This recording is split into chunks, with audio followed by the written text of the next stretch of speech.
행복한 교회 성도 여러분, 이 영상을 보시는 하나님의 나라의 귀한 자녀 여러분, 오늘은 2021년 4월 28일 수요일입니다. 보통 사람들에게 정체성이라는 이 단어는 상당히 어려운 단어입니다. 그러면 이 정체성을 설명할 때 너는 누구냐?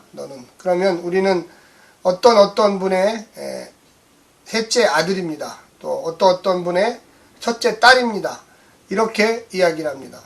정체성, 너는 누구냐를 설명하려면 항상 나와 누군가의 관계성을 설명해야 됩니다. 그리고 그 관계성을 설명하기 위해서는 역사를 설명해야 됩니다. 저는 대전에서 몇십 년을 살았고 서울에 올라온 지는 얼마 되었습니다.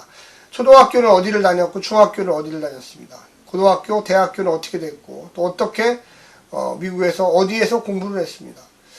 그 역사라는 것은 사람에게 있어서는 거부할 수가 없습니다. 그 역사 속에는 사건이 들어있습니다.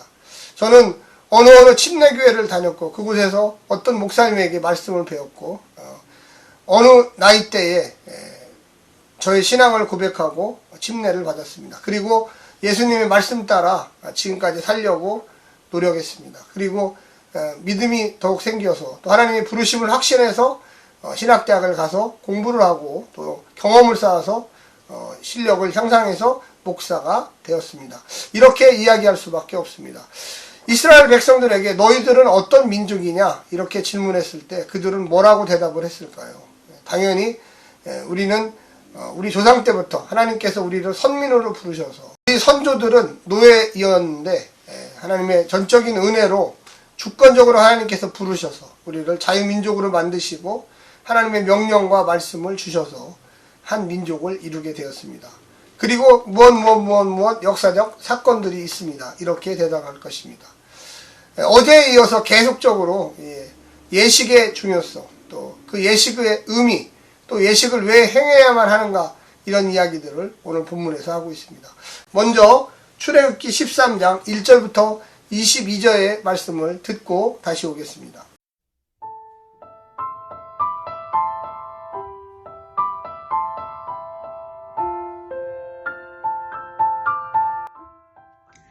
출애굽기 13장. 여호와께서 모세에게 일러 이르시되 이스라엘 자손 중에서 사람이나 짐승을 막론하고 태에서 처음 난 모든 것은 다 거룩히 구별하여 내게 돌리라. 이는 내 것이니라 하시니라. 모세가 백성에게 이르되 너희는 애굽 곧 종되었던 집에서 나온 그날을 기념하여 유교병을 먹지 말라. 여호와께서 그 손의 권능으로 너희를 그곳에서 인도해 내셨음이니라. 아비벌 이날에 너희가 나왔으니 여호와께서 너를 인도하여 가나안 사람과 헷 사람과 아모리 사람과 히위 사람과 여부수 사람의 땅 곧 내게 주시려고 내 조상들에게 맹세하신 바 젖과 꿀이 흐르는 땅에 이르게 하시거든. 너는 이달에 이 예식을 지켜 이래 동안 무교병을 먹고 일곱째 날에는 여호와께 절기를 지키라. 이래 동안에는 무교병을 먹고 유교병을 내게 보이지 아니하게 하며 내 땅에서 누룩을 내게 보이지 아니하게 하라. 너는 그날에 내 아들에게 보여 이르기를 이 예식은 내가 애굽에서 나올 때에 여호와께서 나를 위하여 행하신 일로 말미암음이라 하고 이것으로 내 손의 기호와 내 미간의 표를 삼고 여호와의 율법이 내 입에 있게 하라. 이는 여호와께서 강하신 손으로 너를 애굽에서 인도하여 내셨음이니 해마다 절기가 되면 이 규례를 지킬지니라.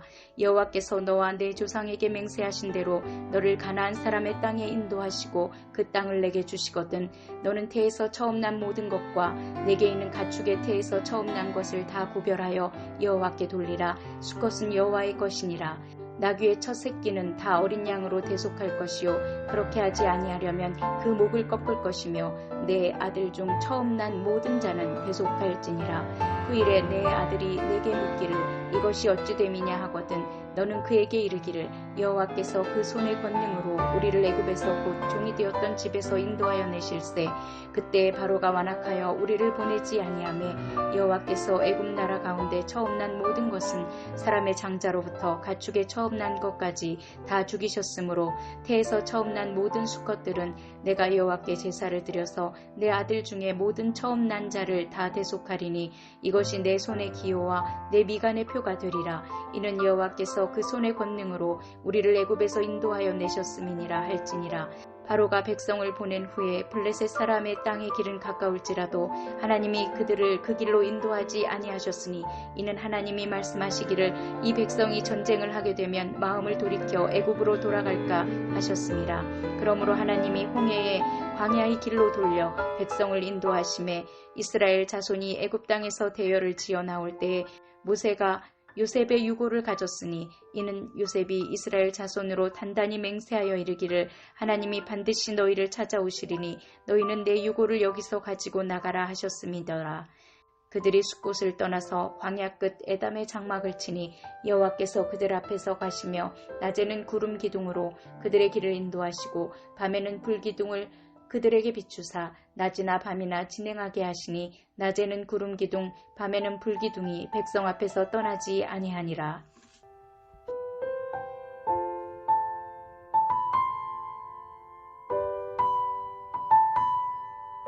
정체성은 그 사람의 본질을 이야기합니다. 저는 미국 사람이 아닙니다. 한국에서 태어났고요.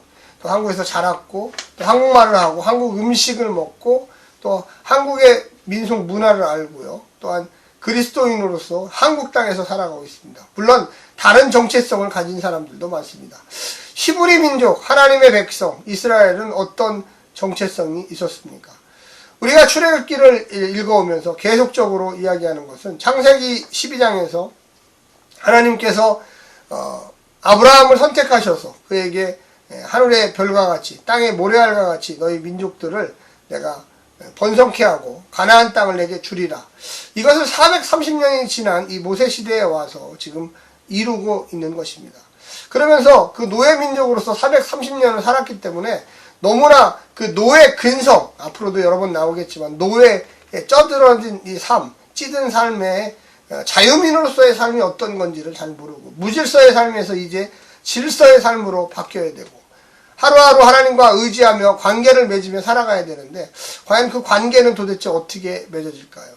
오늘 본문에서는 이 유월절과 무교절 예식을 통해서 하나님과 관계를 맺게 되고요. 그리고 하나님의 그 관계에 대한 보답으로 불기둥과 구름기둥, 만나와 메추라기 앞으로 계속 나옵니다.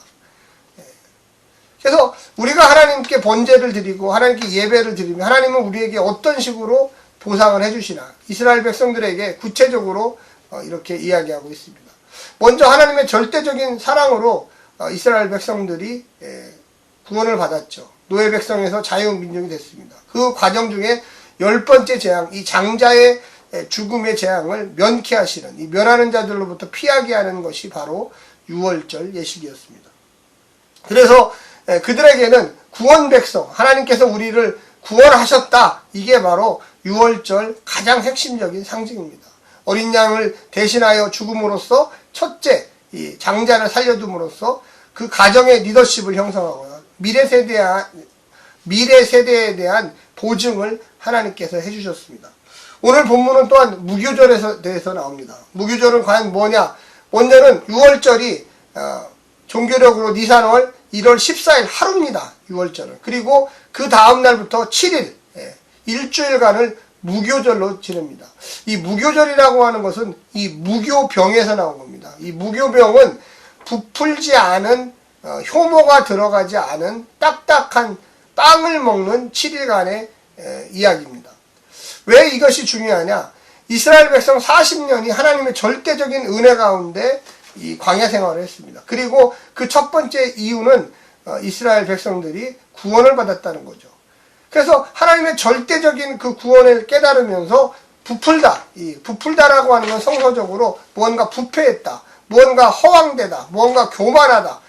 내가 노력해서 내가 노예에서 탈출해가지고 자유백성이 됐어. 이런 부푼 마음을 없애는 것. 딱딱하지만 맞아. 하나님께서 나를, 우리 민족을, 우리 이스라엘 조상들을 이스라엘로 만드는 그 과정, 그것은 바로 하나님의 전적인 은혜였지.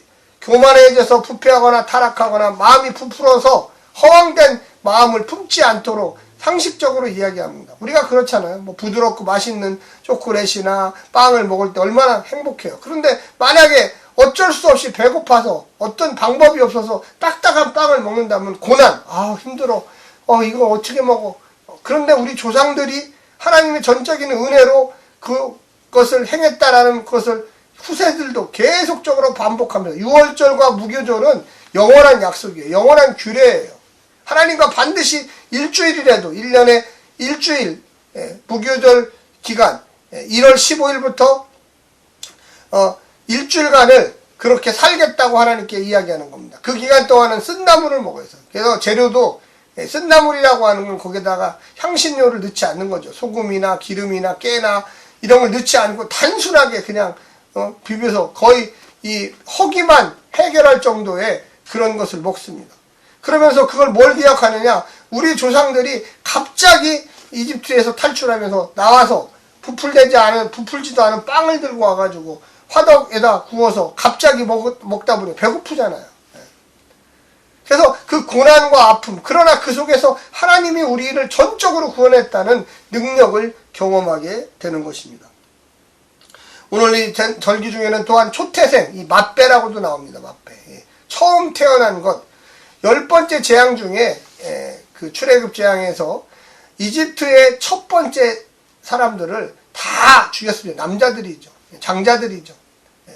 그래서 반대로 이스라엘 백성들의 첫 번째 이 초태생, 이 장자들은 하나님의 것이다. 너희들은 살려졌지 않느냐, 죽이지 않았지 않느냐. 물론 문설주에다 피를 바르는 것도 있지만, 그래서 앞으로 너희들의 모든 초태생들은 하나님의 것이니까 먼저 하나님께 기념하여 바치라. 그래서 이스라엘 백성들 마음속에는 장자가 태어나면 이거는 우리 자손이 아니라 하나님께서 10번째 재앙에서 건져준 그 어린 양을 대신해서 건져준 첫 번째 것은 하나님 것이다, 이렇게 바치는 그런 마음이 생겼습니다. 우리가 동양 문화권에서 어디든지 그렇지만 이 장자는 아주 큰 권리가 있습니다. 나중에 유산을 받을 때도 무려 전체 형제들의 반을 받아요. 혼자 받으면 10명이면 10명 중에 10분의 5, 2분의 1을 장자가 받습니다. 그리고 나머지 10분의 1을 갖고 9명이 나눠 갖는 거예요. 그 정도의 큰 상황이 되었죠. 오늘 본문을 보게 되면, 오늘 본문을 보면서 좀 생각할 것은 뭐냐? 이스라엘 백성이 하나님께서 이스라엘을 위하여 무슨 일을 행하셨는가? 오늘 본문에 다 기록되어 있습니다. 몇 가지 정리를 드리면, 출애굽 사건은 되풀이하여 영원히 기억해야 할 민족적 사건이었다. 3절, 8절, 9절, 14, 15, 16절에 나와 있고요. 출애굽 사건을 통해 생겨난 규정들을 이야기합니다. 예식들이죠. 그래서 너희가 어떤 민족인가를 계속적으로 잊어버리지 않고 기억하려면, 너희 후손들에게도 알려주고 후손의 후손의 후손들 알려주려면 이 유월절과 무교절을 특별히 기억해라. 뿐만 아니라 출애굽 사건의 핵심은 하나님이 주권적으로 주도하셨다는 것입니다. 하나님은 이스라엘 백성의 미래, 즉 가나안 생활을 책임지실 것입니다. 40년 동안 불기둥, 구름기둥, 만나와 메추라기, 옷을 달아지지도 아니하고요. 너무나 좋은 편안한, 아무것도 안 해도 하나님께서 다 책임져 주시는 그 삶, 그것이 바로 하나님의 백성의 삶이었고, 나중에 가나안을 정복할 수 있는 힘과 용기. 40년 동안 노는 게 아니에요. 그것을 배운 거죠. 가르침을 받은 거예요. 너희들은 이렇게 살아야 된다. 거기에서 많은 반란도 있었어요. 많은 거부반응도 있었어요. 하나님께서 어떻게 치리하시는지를 우리는 볼 수가 있겠습니다. 하나님의 행하신 일에 대하여 이스라엘 백성은 어떻게 반응해야 되는가? 그것은 가르침을 통해서 되는 거죠. 배우지 않으면 절대 제대로 할 수 없습니다. 교회를 10년, 20년 다니신 분도 찬송 하나도 제대로 못 부르고, 기도하라고도 기도도 제대로 못 하시는 분들이 있어요. 왜 그런 일이 벌어집니까? 배우지 않았기 때문에 그래요. 교회를 1년 다녀도 성경 공부를 하고, 성경을 읽고, 기도하고, 말씀을 하고, 늘 성령의 충만함에 이르기 위하여 노력하는 성도들은 곧바로 놀라운 능력을 발휘하게 됩니다. 20년, 30년을 다녔어도 창세기가 어디에 있는지, 요한계시록이 어디에 있는지, 마태복음이 어디에 있는지조차도 모르는 성도들이 얼마나 많이 있습니까? 우리는 왜 유월절을, 무교절을 이렇게 열심히 지키라고, 너희 자녀들에게 가르치라고 이야기합니까? 그것은 그들의 삶 속의 기억과 행위를 통한 반복을 이야기하고 있습니다. 예전은 무엇입니까? 오늘 본문에 보면 초태생, 맏배를 하나님께 드리라고 합니다. 출애굽 6월절날 이집트의 맏배 죽음과 이스라엘 통과와 관련이 있습니다. 하나님의 구속 행동으로 이스라엘 모든 맏배들은 죽지 않았습니다. 즉 구원되었습니다. 그래서 하나님의 것이라는 거죠. 무교병을 먹으라는 것은 출애굽 이집트를 떠날 때 급한 상황과 관련이 있습니다. 유월절 예전의 다양성은 출애굽 유월절 상황과 연관이 또한 있습니다. 이런 모든 행위들은 하나님께 감사하는 이스라엘의 표현 방식이었습니다. 9절과 16절 행위는 신체에다가 연관이 있습니다. 손과 감은 표나 이마 위에 붙일 것이라고 얘기했습니다. 잊어버리지 말라는 거예요. 너희의 몸에다 기억하라는 거예요. 할례가 대표적인 거죠. 할례는 남자의 생식기에다가 새겨넣는 거예요. 너희들은 하나님의 백성이라는 걸요. 우리가 이 땅에 살면서 많은 역할을 하게 됩니다. 우리가 신앙생활 하는 가운데 왜 매 주일 예배에 참석해야 되느냐, 매 주일 예배에 나와서 하나님을 영접하고 찬양과 기쁨으로 설교를 듣고 헌금을 드리라고 하느냐, 몸에다가 훈련시키라는 거예요. 여러분 어릴 적부터 11조 하는 삶을 살지 않으면요 잊어버려요. 내가 벌었는데 내가 벌써 나와요. 하나님이 전적으로 기회 주셔서 버는 거거든요. 만약에 하나님이 그 가정을 풍지박산 내봐요. 아프게 해봐요. 갑자기 가장을 잃어버리게 해봐요. 남편을 하늘로 데려가봐요. 그 가정은 어떻게 됩니까? 여러분 우리가 이 땅에 사는 거 신앙적으로 볼 때 하나님께서 기회 주셔서 사는 거예요. 어렵고 힘들 때 많지만 그것도 기회예요. 돈이 많다고요? 그거 하나님이 주신 거예요. 건강하다고요? 하나님이 주신 거예요. 직장이 있다고요? 하나님이 주신 거예요. 6월절, 무교절 이런 의식과 공동체의 예배를 통해서 그들이 이 조상들이 또한 자녀들이 또 후손들에게 알려주려고 했던 것은 무엇입니까? 하나님이 전적으로 하시고 하나님이 구원하셨고 하나님께서 지금도 우리와 함께 하시고 이것을 행해야지만 하나님께서 복을 주신다는 거예요. 주일날 예배 나오는 것을 기쁘게 생각하십시오. 주일날 하나님께 감사하는 걸 예쁘게 생각하십시오. 하나님이 주일날 하나님께 예물 드리는 것을 감사하게 생각하십시오. 그것을 통해서 하나님은 우리에게 복 주시고 은혜 주시고 성령의 축복 주시고 주님의 부활의 증인, 우리가 안식구 첫날 주일날 모여서 예배드리지 않습니까? 그걸 과정을 통해서 성령의 역사가 우리 가운데 늘 몸에 새기면서 반복적으로 이어진다는 것을 깨달으시기를 부탁합니다. 오늘 하루도 승리하십시오. 샬롬.